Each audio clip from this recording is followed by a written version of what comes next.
Después de un año de pandemia e incertidumbre, han llegado las vacunas. Para muchos una luz de esperanza, para otros, como el equipo médico, quien ha trabajado arduamente en primera línea, un alivio para protegerse de un virus letal, que no solo ha arrebatado la vida de una población, sino a colegas y amigos.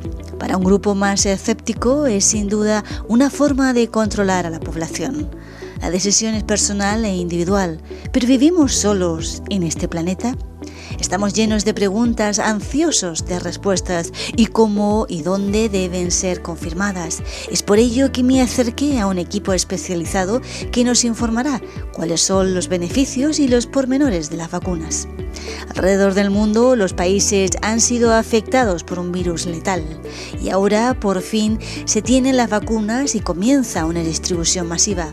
Dentro de las vacunas se encuentran 5 propuestas de diferentes laboratorios como Pfizer, AstraZeneca, Janssen, Sputnik V y Sinovac.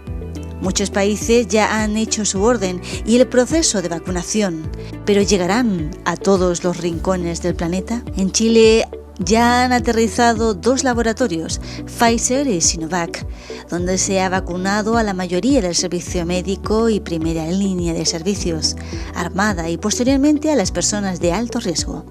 En la actualidad se está vacunando a la población acorde a su edad con la vacuna Sinovac, originalmente de China. ¿Pero qué sabemos de esta vacuna?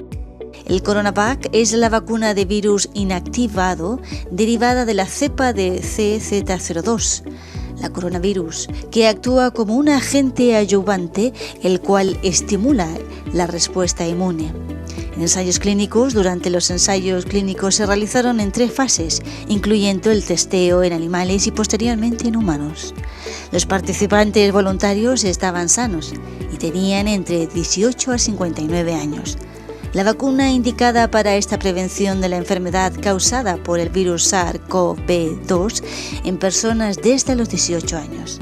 La vacuna está compuesta por una dosis de 0,5 miligramos, contiene 600 de su y su virus SARS-CoV-2 inactivado como antígeno. ¿Cómo será la dosificación? La vacuna Coronavac se administra por vía intramuscular en un esquema de 2 dosis, 0,5 miligramos para una y con 4 semanas de diferencia o 28 días. Además tiene unas condiciones de almacenamiento de 2 grados y protegiéndola de la luz. Para saber más sobre la vacunación, me acerqué a las entidades del Hospital Clínico de Mutual de Seguridad, donde pude visitar al doctor Alberto Muñoz, jefe de la Unidad de Cuidados Intensivos UCI del Hospital Clínico, quien atendió a mis preguntas y quizás las más comunes que tenemos en estos días. Desde el punto de vista del personal de salud, especialmente de las áreas críticas que han tenido un rol bastante protagónico en este último año, estamos viviendo un momento histórico no solo del país sino que de la humanidad, en que se confluyen varios hechos y factores que son únicos. Primero, pasamos una primera etapa de la pandemia en nuestro país alrededor de junio-julio, que fue bastante dramática, con una gran cantidad de pacientes críticos, una cantidad de fallecidos no menor. Por lo tanto, ha sido un hecho tremendamente trascendente que va a marcar la historia de nuestro país y de la humanidad probablemente.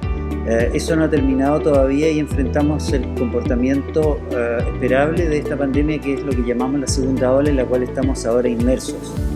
El segundo hecho relevante es que en un tiempo récord nuestra comunidad científica alrededor de todo el planeta ha creado, y es un hecho realmente sorprendente de la ciencia médica, ha creado no solo una sino que varias vacunas que han mostrado una alta efectividad para este virus en particular, y estamos en una campaña mundial de vacunación para lograr la inmunización de rebaño, es decir, un gran porcentaje de la población vacunada.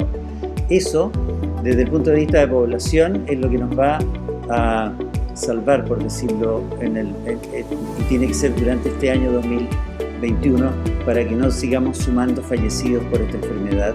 Y para el personal de salud, especialmente de las áreas críticas, es tremendamente relevante porque nos aporta una herramienta más para poder hacer nuestro trabajo en forma más eficiente de lo que pudimos hacer en la primera ola, cuando no estábamos inmunizados y solo dependíamos de nuestras maniobras de protección personal.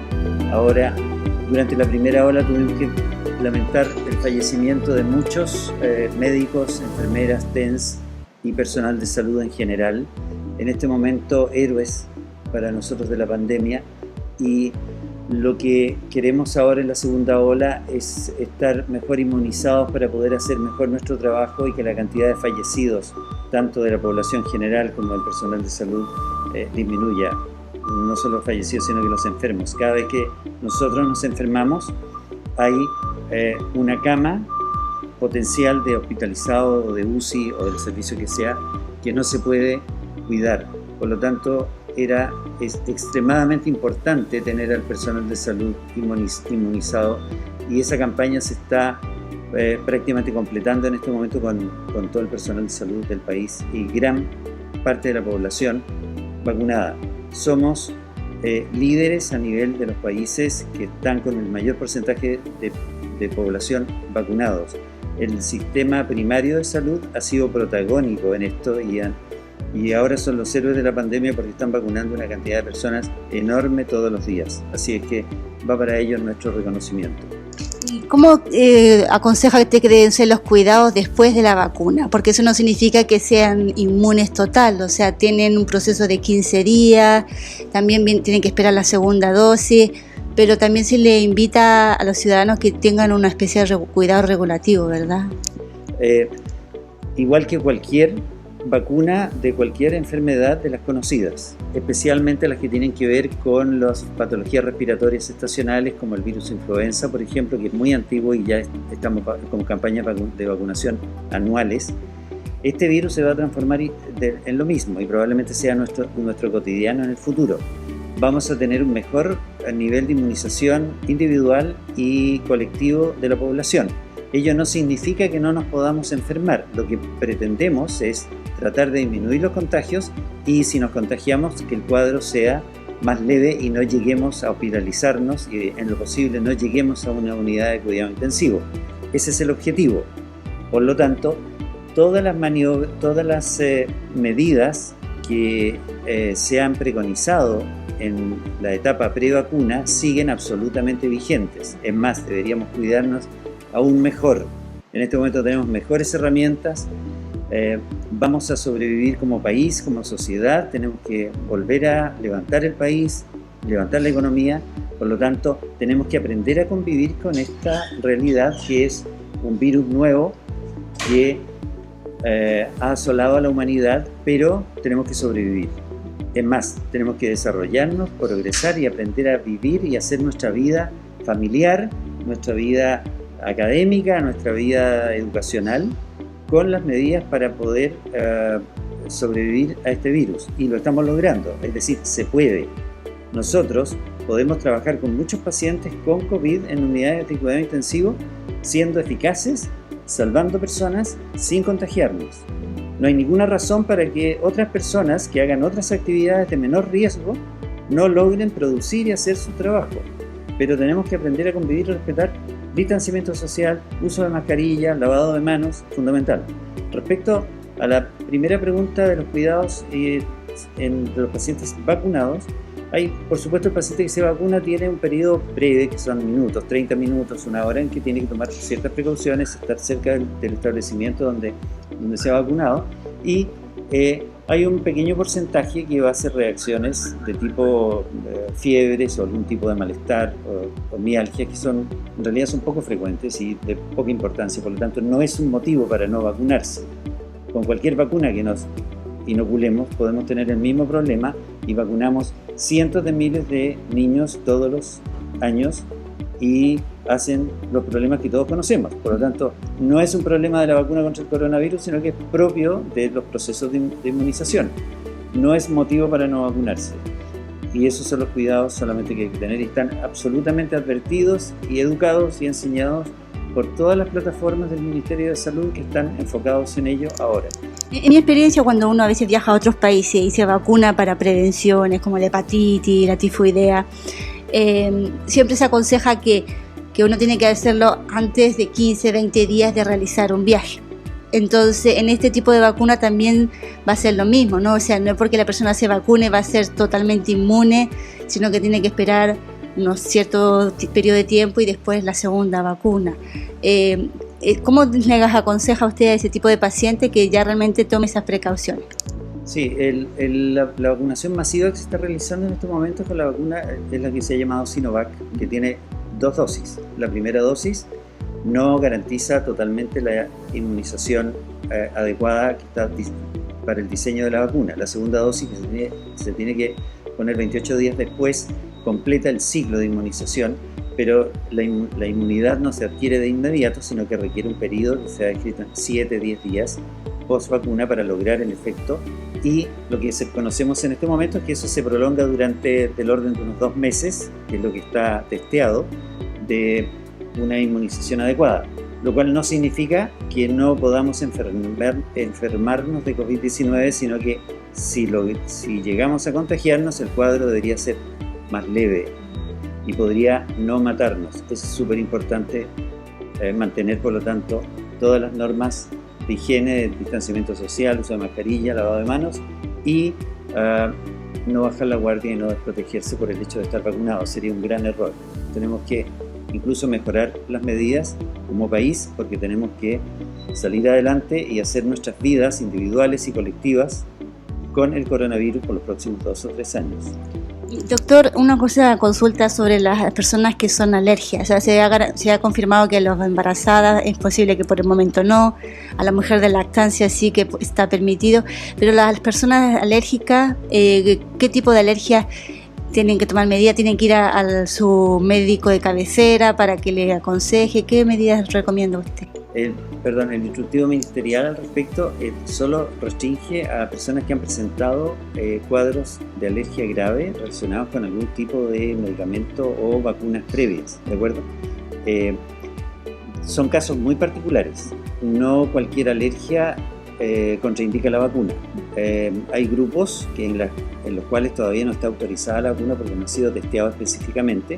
No significa que no se vaya a poder en el futuro, como por ejemplo embarazadas, niños, todavía no se ha recomendado porque no es el grupo de riesgo tampoco.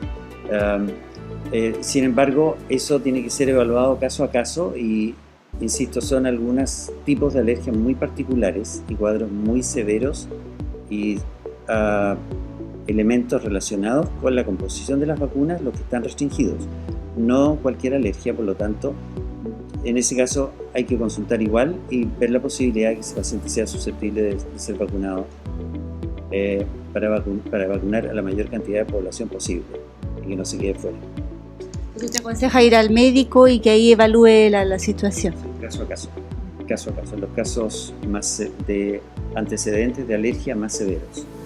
Y en su experiencia, o sea, ¿cuánto tiempo cree que nosotros vamos a tener que tener este estilo de vida diferente, con mascarilla? ¿Puede ser para un año más? ¿Lo visualiza así?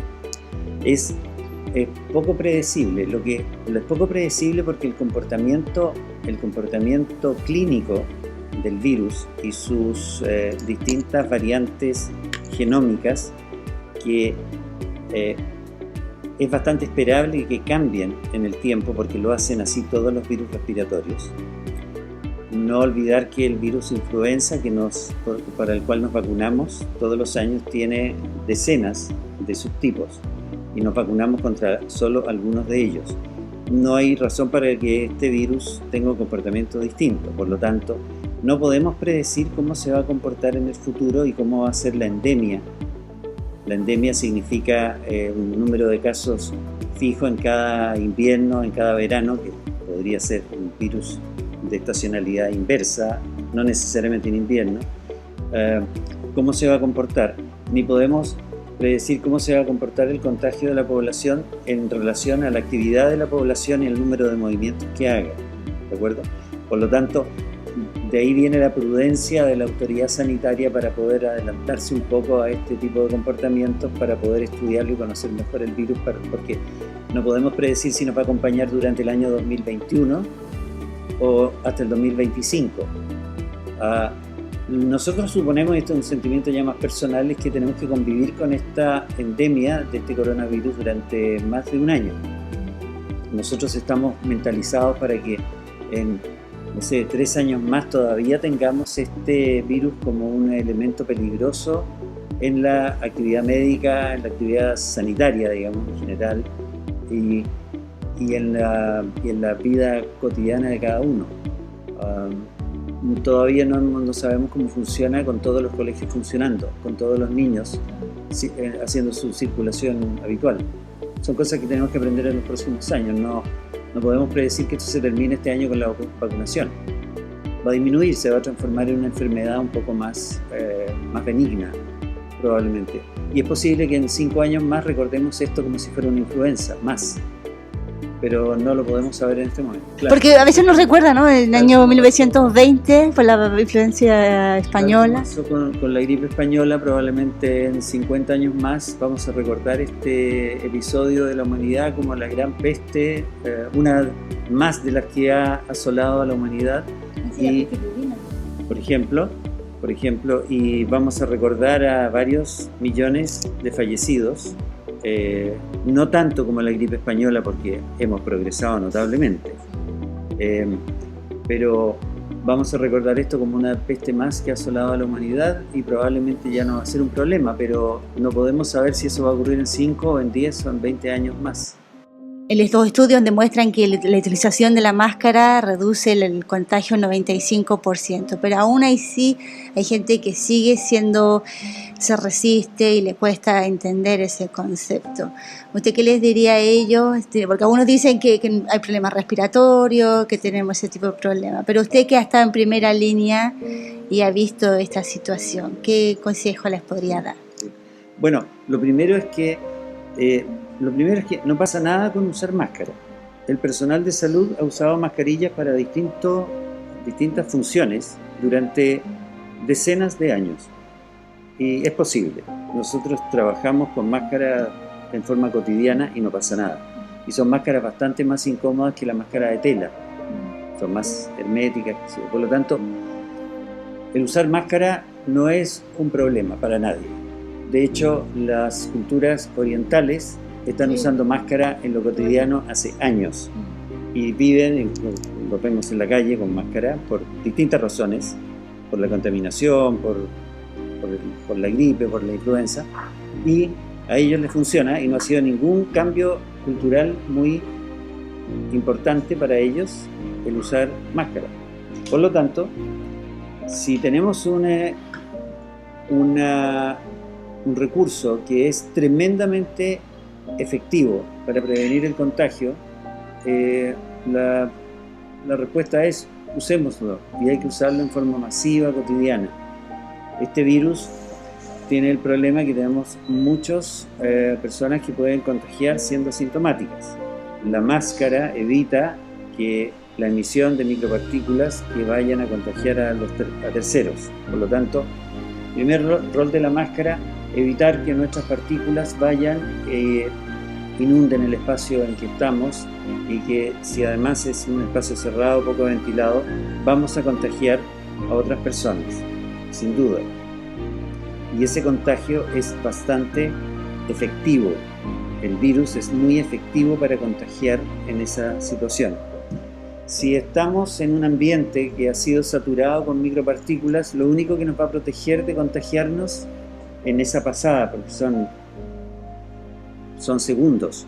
Uno puede respirar 2-3 veces en un ambiente saturado y vamos a incorporar la suficiente cantidad de micropartículas para contagiarnos.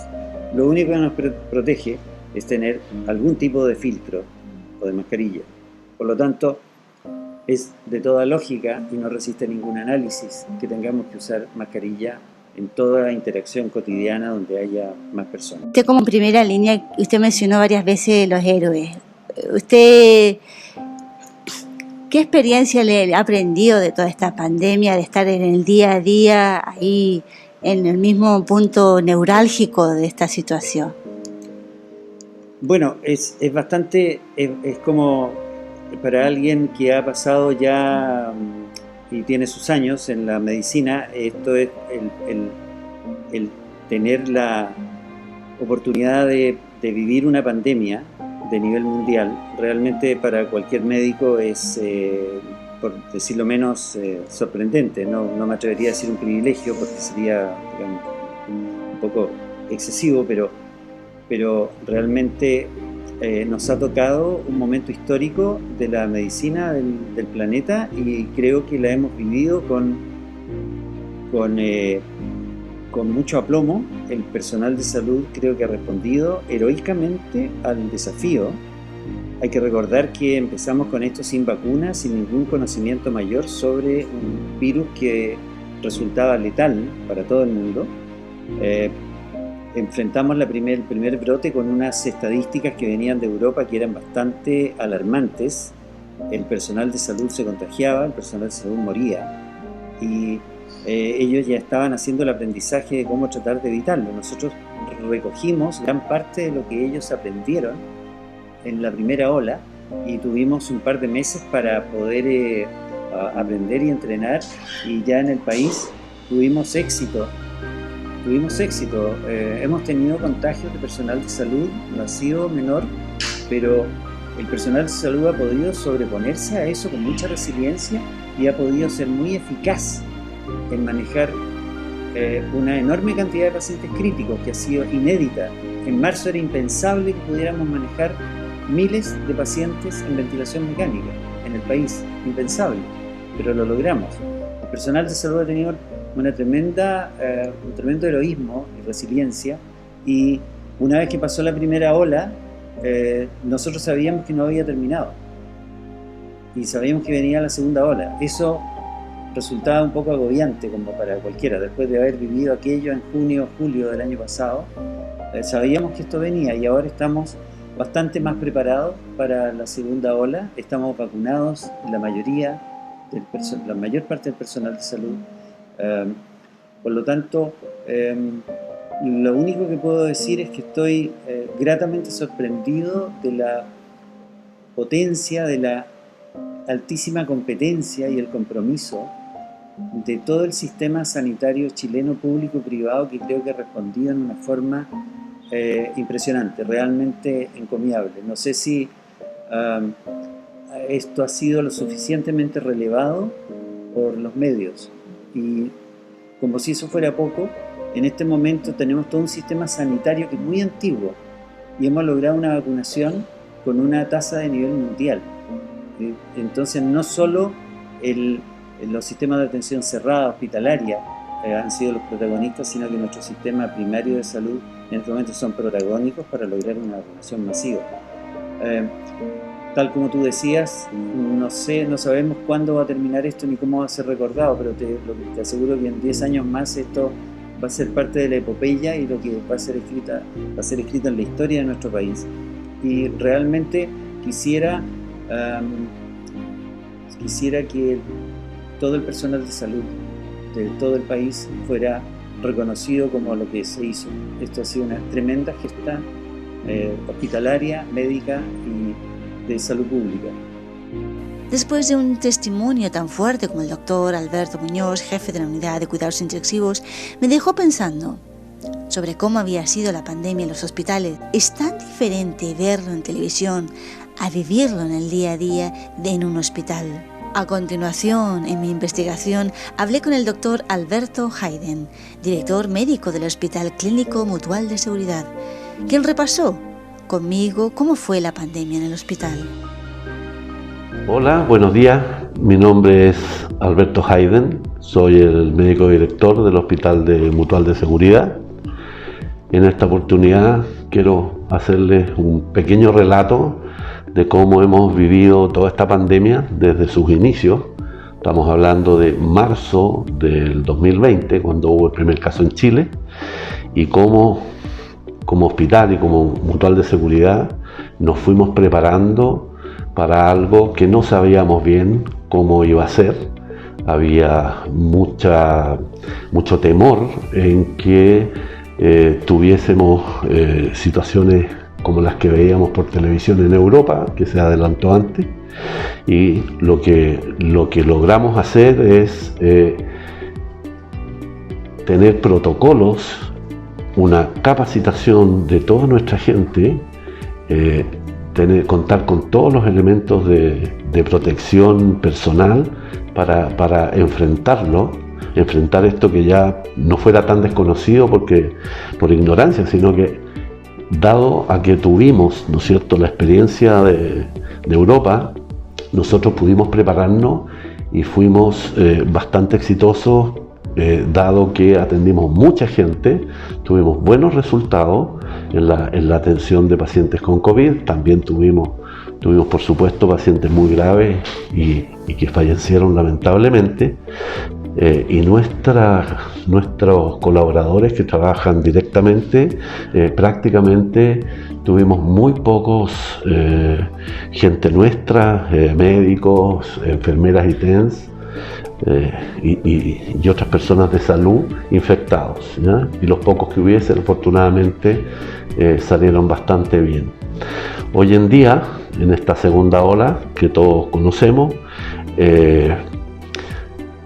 vemos una esperanza. Ya empezamos con este plan de vacunación del Ministerio de Salud, que ha sido un ejemplo en el mundo con la cantidad de gente que se ha logrado hacer en tan poco tiempo, y que en nuestro hospital y en nuestros centros de atención hemos avanzado también, logrando obtener niveles muy altos de vacunas. Esto abre una esperanza que de aquí a ya mediados de año tengamos curvas bastante aplanadas y podamos volver a una vida un poco más tranquila.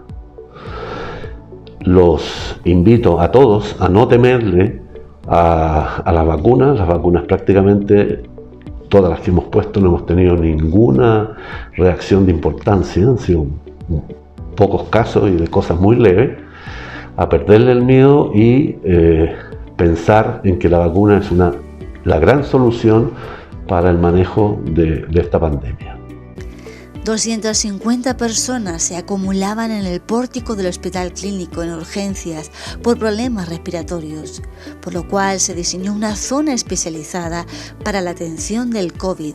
La rapidez y efectividad eran imperantes, y Ricardo Gamboa, gerente del Hospital Clínico de la Mutual de Seguridad, me cuenta cómo se vivió el día a día en el hospital, la gran ola de contagios y el frenesí de poder contener una gran cantidad de enfermos en un año que murió más gente que lo normal de 3 años de atención médica del hospital. He aquí sus propias palabras.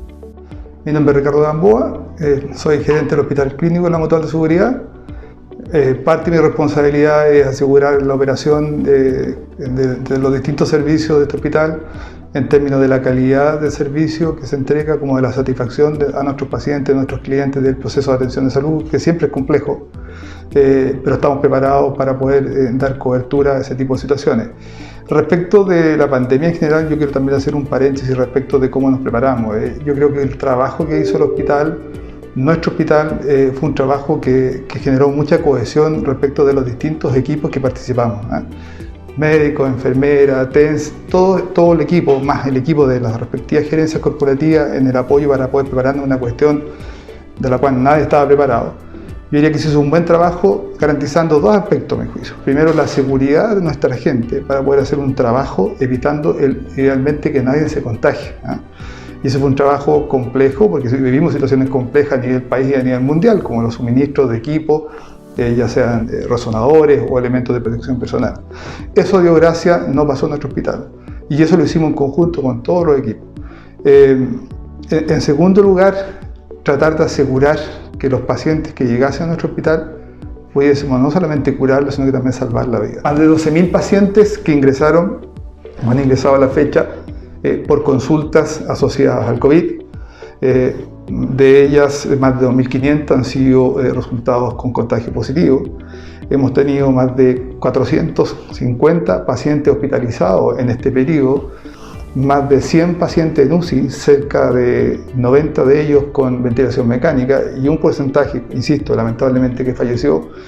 que es un número tremendamente importante desde el punto de vista de la mortalidad en nuestro hospital. Es el equivalente a casi 3 años de mortalidad en el hospital. En este hospital fallecen del orden de 12 pacientes en promedio al año. Un hospital que es especialista en trauma, aquí llegan pacientes muy graves. Tenemos, entre paréntesis, para indexarlo a eso mismo, una tasa de sobrevida sobre el 96% en nuestras unidades críticas, lo que es un muy buen desempeño. No quisiéramos que falleciera nadie, pero sucede. Y esos son los números, nos duele muchísimo. En ese trabajo también hemos estado muy cerca, y en lo personal, de los equipos que se han visto enfrentados también a una cuestión de la cual todos nos preguntamos, es decir, todos los días mirábamos cifras de gente que estaba falleciendo.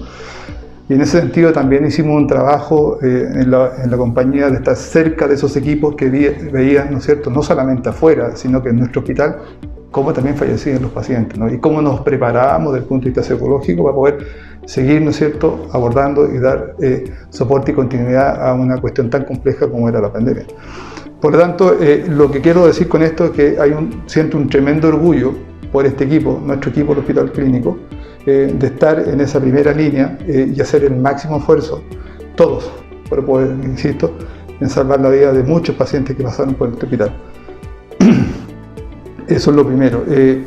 Después, hoy día, ¿no es cierto?, con la llegada de la vacuna, efectivamente nosotros nos preparamos también para hacer un buen trabajo, siguiendo el criterio del MISAL. El MISAL dijo, como primer criterio, se vacunan, ¿no es cierto?, prioridad los equipos de salud de las unidades críticas, UCI, UTI, y eso lo hicimos de forma bastante exitosa. Todo el personal, médicos, enfermeras, TENS, kinesiólogos, administrativos, personal de aseo, todos los que laboran en esas unidades fueron vacunados, ¿no?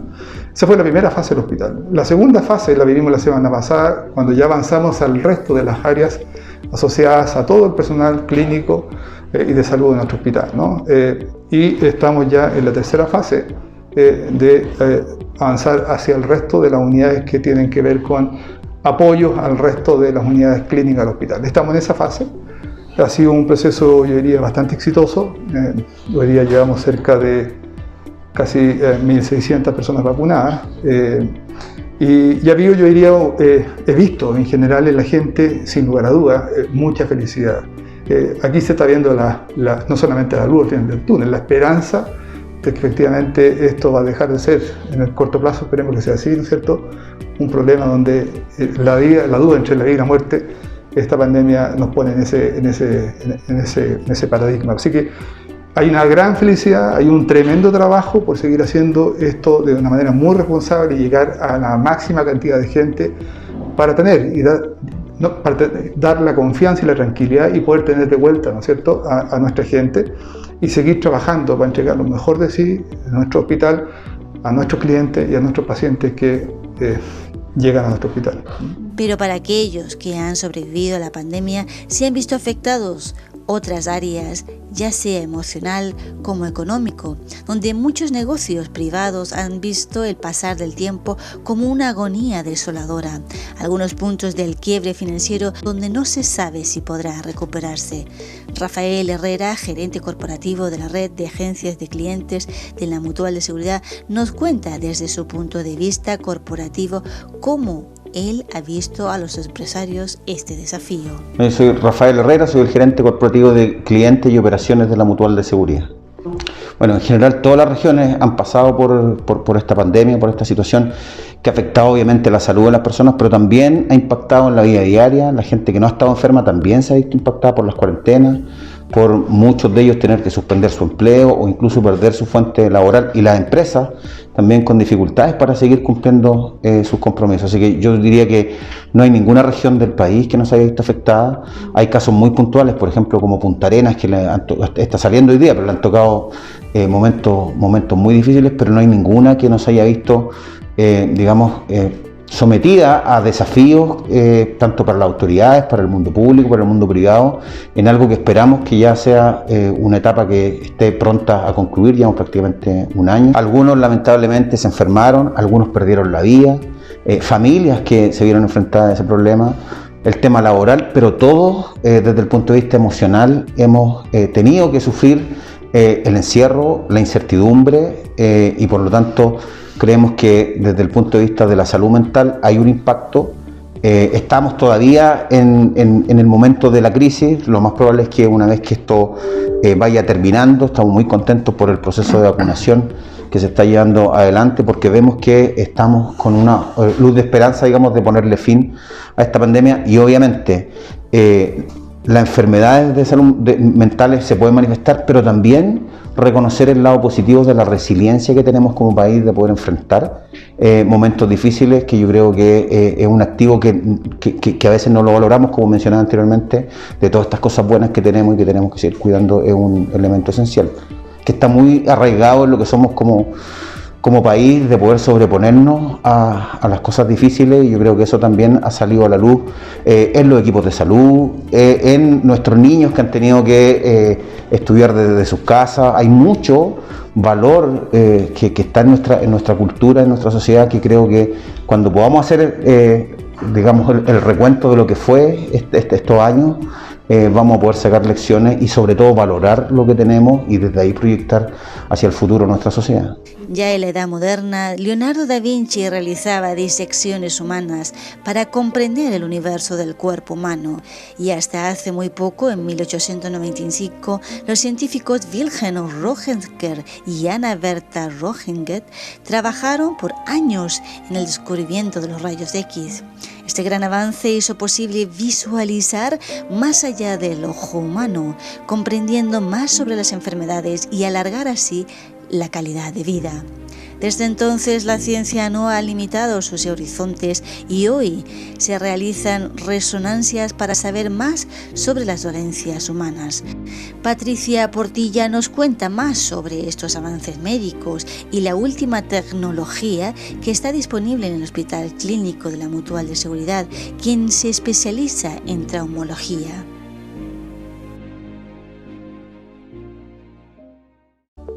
Hola, mi nombre es Patricia Portilla, soy tecnólogo médico jefe del servicio de imagenología del Hospital Mutual de Seguridad. Les quiero contar de que estamos próximos a inaugurar un nuevo resonador magnético de 3 Tesla que va a representar un importante avance para nuestro servicio.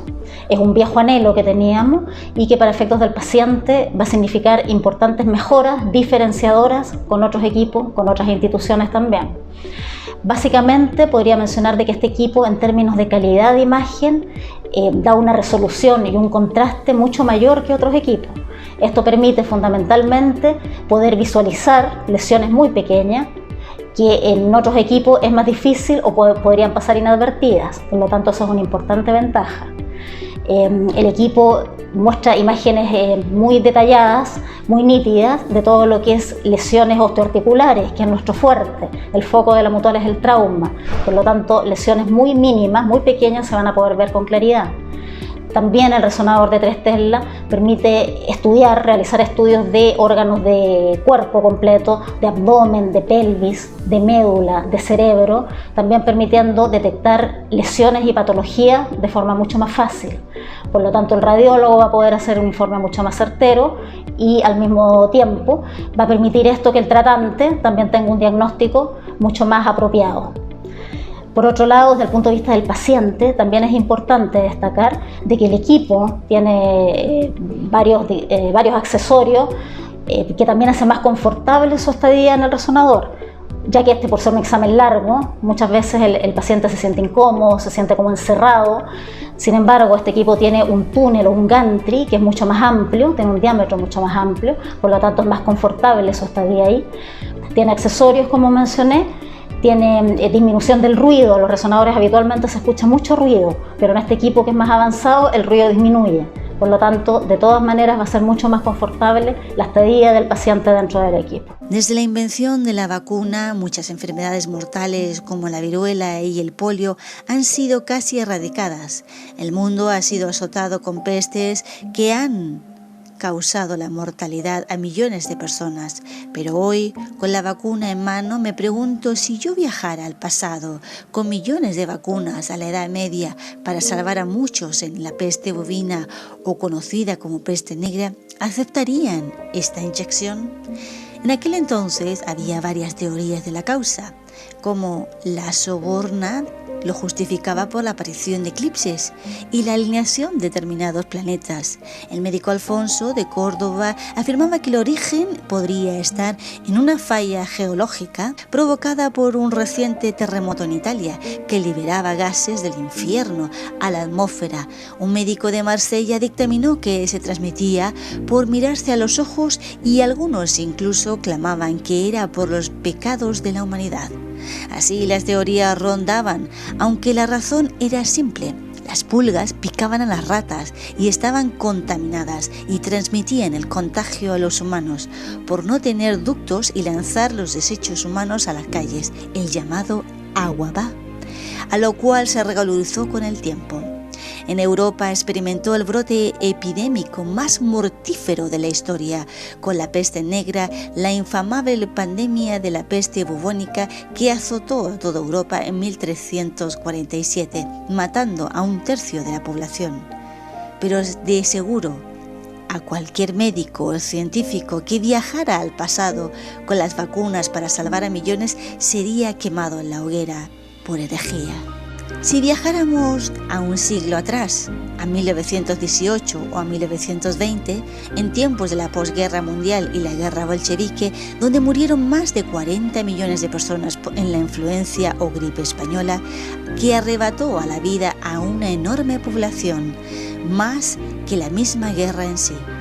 Si enviáramos un equipo médico de la actualidad con vacunas de la influenza para ayudar y salvar a la población, ¿aceptarían las vacunas de la influenza? Cuando aún no se conocían dichas alternativas, probablemente no. Y médicos o científicos serían acusados de revolucionarios e iniciadores de motivo de guerra y destrucción de la raza humana. Tras registrarse los primeros casos en Europa, la gripe pasó a España.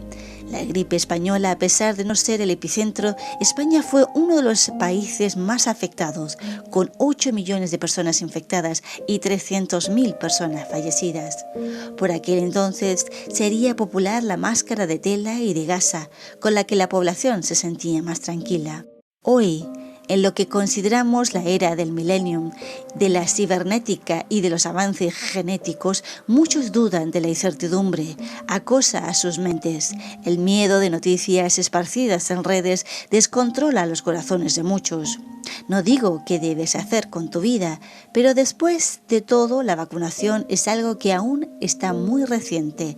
La viruela se declaró erradicada del mundo en 1977 y la poliomielitis se eliminó oficialmente en los Estados Unidos y en el resto del hemisferio occidental en 1991. Hace apenas más de 200 años, en el Reino Unido, Edward Jenner observó que algunas mujeres que ordeñaban vacas parecían estar protegidas de la viruela y ya habían sido infectadas por el virus mucho menos peligroso que ocasionaba la viruela bovina. En 1796, el siguiente avance importante ocurrió casi 100 años después, cuando el doctor Louis Pasteur demostró que la enfermedad se podía evitar al infectar a los humanos con gérmenes debilitados. En 1887 el doctor Pasteur utilizó una vacuna para prevenir el éxito de la rabia con un niño llamado Joseph Meister, que había sido mordido por un perro con rabia. Para la mitad del siglo XX se había obtenido un progreso regular en las vacunas. El doctor Jonas Salk y el doctor Albert Sabin lograron que se conoce como los avances más importantes y ellos desarrollaron la vacuna de la poliomielitis inactiva y la vacuna de poliomielitis activa, respectivamente. Sus descubrimientos han salvado a un número incontable de niños en el mundo de la poliomielitis, una enfermedad con frecuencia que dejaba a los niños amarrados a silla de ruedas o muletas por vida. En el 2020, un siglo después, en un esfuerzo titánico de unión mundial, cientos de científicos han luchado día y noche para construir y testear la vacuna contra el COVID-19, hoy disponible en nuestro país. La vida es un milagro, sin duda. Cómo decidamos vivirla y cuidarla es nuestro camino. Quizás engañar a la muerte con prevenciones es una de las alternativas a la mano. En ti está el control. A través del tiempo, el avance de la medicina nos ha hecho más que salvar vidas. Nos da una comprensión nueva de nosotros mismos y de nuestro mundo.